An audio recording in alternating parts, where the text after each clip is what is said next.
And Russia's carried out powerful overnight assault on Ukraine's capital, Kyiv, launching waves of drones and missiles that killed at least one person, injuring dozens. The attack comes at a critical diplomatic moment as Ukraine's president prepares for talks with the US president amid renewed efforts to end the war. Here's more in this report. Russia has launched a major overnight assault on Ukraine's capital, Kyiv, firing drones and missiles that killed at least one woman, injured dozens, and knocked out power to hundreds of thousands of residents. Ukrainian President Volodymyr Zelenskyy condemned the attack, accusing Russia of escalating the war, and renewed his call for stronger international guarantees to protect Ukraine. Today, Russia showed how it responds to peace talks between Ukraine and the United States aimed at ending Russian war against Ukraine. They launched a massive attack on Ukraine. As we head to peace talks, Russia makes its response clear. The most important thing now is that if we take certain steps, we must secure strong guarantees and ensure our protection. Anger spilled onto the street of Kyiv as residents reacted sharply to the Russian attack. They want us to be given neither weapons nor money, and they will quietly do what they need to do. Just like today. They simply pretend they want peace, but in reality, we all know that they do not want it.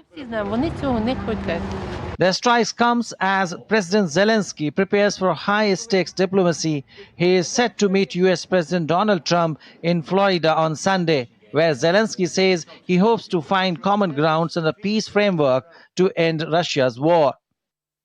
The key question is what security guarantees President Trump is prepared to give Ukraine. I understand that legally binding guarantees depend on both President Trump and Congress. We appreciate the team's discussion and the fact that there is a shared vision. However, it will depend on the US president, what he is ready to provide, when he is ready to provide it, and for how long. I would be truly grateful if his decision aligns with our wish. Before arriving in the United States, Zelenskyy will stop in Canada, where he is expected to address European allies via video conference ahead of the talks. On the way, we will make a stop in Canada. I will have a meeting with Canada's Prime Minister, Mark Carney. Together, we plan to speak online with European leaders. We will go through all the issues, provide updates, and exchange details of the documents that I will be discussing with the President of the United States.